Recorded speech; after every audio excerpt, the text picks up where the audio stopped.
This morning you probably didn't think twice about what you put on. You just got dressed. But your brain didn't let it slide that easily.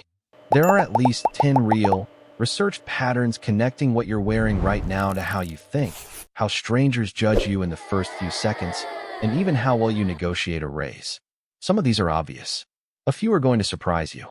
Let's start with color, because it moves the fastest. Wearing red doesn't just stand out.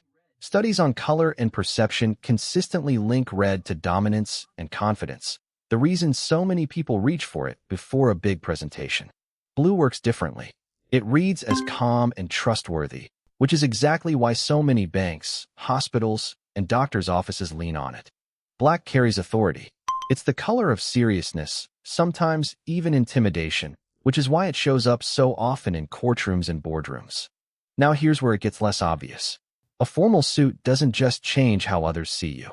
Research on clothing and cognition found that people wearing formal attire actually started thinking more abstractly, more like someone in charge.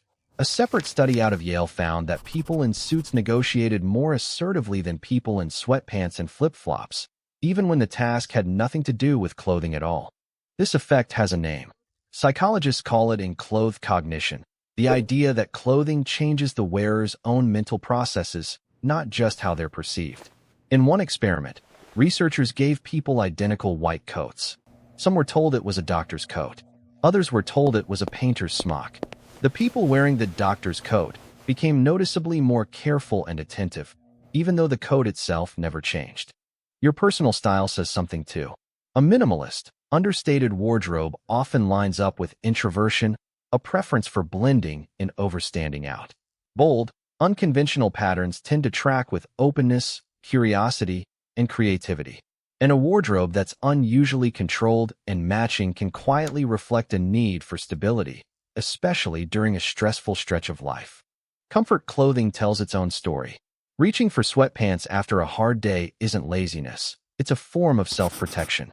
But research on formal versus casual dress found a real cost to that comfort in high-stakes moments, like interviews or negotiations, where the same relaxed clothing that feels safe can also read as less prepared. That leads to here's the part that ties all 10 together. Clothing isn't just decoration, and it isn't a fixed label either. It's a feedback loop. What you wear shapes how you think. How you think shapes how you act. And how you act shapes how people respond to you, which quietly reinforces the whole cycle again the next morning. That doesn't mean your closet controls your identity. These are patterns and tendencies, not rules about who you are. But the loop is real enough to use on purpose. If you have something that matters tomorrow, a meeting, an interview, a hard conversation, it's worth choosing clothing that matches the version of yourself you actually need to show up as, not just the most comfortable option in the drawer.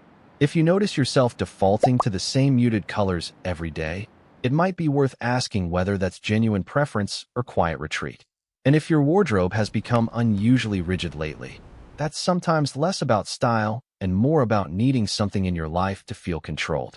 You're not being shallow for caring what you wear. Your brain has been treating clothing as information the entire time.